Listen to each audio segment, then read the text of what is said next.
program this evening. Dr. Adamu, thank you for joining us on Beyond the Headlines. 38 worshippers rescued, 51 students escaped, yet we've heard nothing about arrests. From a security intelligence standpoint, what does a rescue without arrest really mean? It simply casts doubt on whether it was a rescue or it was a release.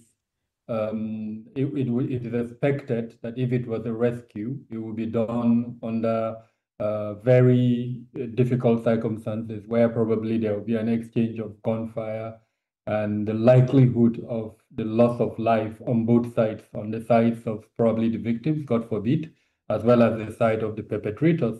It is also likely that some of those who went for the rescue would be injured. It's also very likely that footages will be captured of such a rape. So the fact that none of this has emerged, points to the fact that perhaps it wasn't a rescue, it was a release.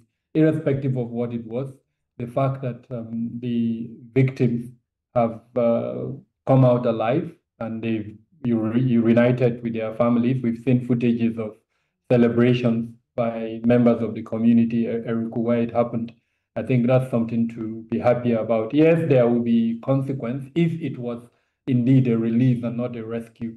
If it was a release, it's likely that some form of ransom, whether financial or political ransom, was paid. And as an expert, I know that means these groups have been incentivized. They would now, continue to carry out such attacks. So those are the kind of concerns that we have. But at the moment, like I said, there are doubts about whether it was actually a release or a rescue. Well, the release is no doubt a big relief for many Nigerians, hoping that the children or the students also in Kebbi and Niger will return to their families very soon. But there are concerns about sustainability, as you've highlighted. How sustainable is a rescue without justice model? And precisely what would you consider the best practice model for Nigeria at this time? So at the beginning of the Bola Tinubu administration, I remember he wrote, I think it was an op-ed or just an article in Times magazine. And it's instructive, that article. In that article, the president was very emphatic by stating Nigeria's position on non-payment of ransom. The National Security Advisor followed that piece written by Mr. President when he also, on at least 2 occasions, emphatically stated Nigeria's position or the government's position on non-payment of ransom. And I must say that this aligns with provisions of the Terrorism Prevention and Prohibition Act, which is also very clear about Nigeria's position on non-payment of ransom. So I would say that the fact that today, you probably have seen the report written by SBM Intelligence, where they provided evidence to show that humongous sums of money are being paid as ransom, and that an industry, as it were, is flourishing for kidnap for ransom in Nigeria. An industry that has different layers, that within that ecospace, you have different actors who are supporting that industry. Some of those actors are official actors.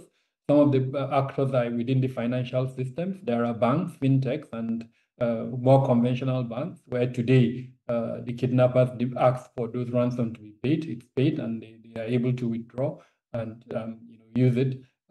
Sometimes this money is withdrawn in cash. It's paid to them. So the point I'm trying to make is an industry exists in spite of this presidential position on the non-payment of ransom. So I'm hoping that if it was indeed a release or whether it was a rescue, that the deterrence element that should exist within our legal system, which should be activated, whether it was rescue or release. In today's world, if there is enough technology to allow us to track and make sure that whoever collects that money does not leave to spend that money. If we have to pay to release our yes.